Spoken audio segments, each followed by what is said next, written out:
Hello again, and I've got a quick update for you on the 2U server upgrades. While I'm still trying to source a motherboard from eBay for the spare Ryzen CPU I have, I thought I'd do a quick video to show the case fan upgrade. I got 3 Arctic P8 Max fans from Amazon to replace the noisy ones already installed. These new fans use a 4-pin connector rather than 2 or 3 pins. There is an Amazon link below if anyone is interested in getting some of these. 2-pin fans will just provide power, so they'll run at full speed all the time. This is equivalent to what's already installed and will probably be noisy. 3 pins will run at full speed or can be manually set in a BIOS if your motherboard supports it. I went for the 4-pin kind. These are also known as PWM, which stands for pulse width modulation. This means that if the motherboard supports them, then the fan speed is controlled by the thermal sensors and will adjust the fan speed accordingly, so they can be turned off if there is a very little load or heat. This will hopefully significantly reduce the noise. I checked the motherboard. There is a single 4-pin header, so hopefully PWM is supported. It might not make any difference now, but the motherboard I'll get to replace it certainly will. If you're interested in learning more about PWM, then I've linked an article from Corsair below. But before we start, let's have a listen to the fans now and have a look at the recording of the sound level while they're on.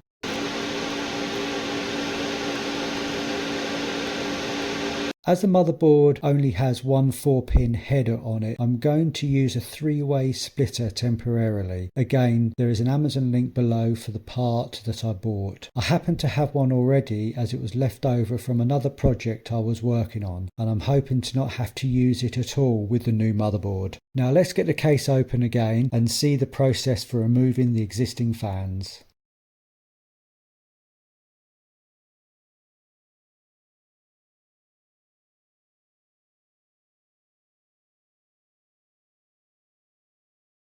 The fans are out of the case now, and I've removed them from the chassis off camera and vacuumed up the bits of debris left behind. Let's get the new fans, put them into the cases and then back into the chassis. I've also put the screws in once already to make the process easier.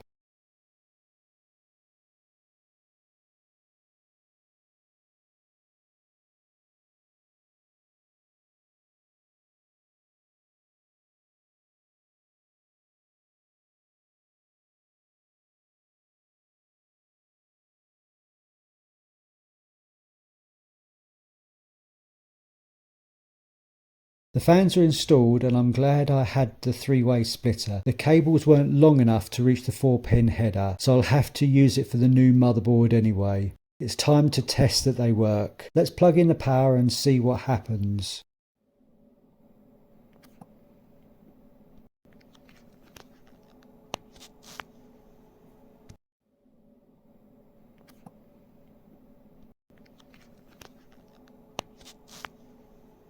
Well, that's made a massive difference, as you can hear, and also by looking at the sound meter. That's a drop of about 16 decibels, which is a noise reduction of about 5.3 times. For every 3 dB drop, the volume is halved. I'm very happy with the upgrade. It cost me £9 per fan, so £27 in total. But I feel that this is a significant sound reduction and ultimately will save money as the fans are running a lot slower most of the time. Thank you for watching, like and subscribe and all that jazz.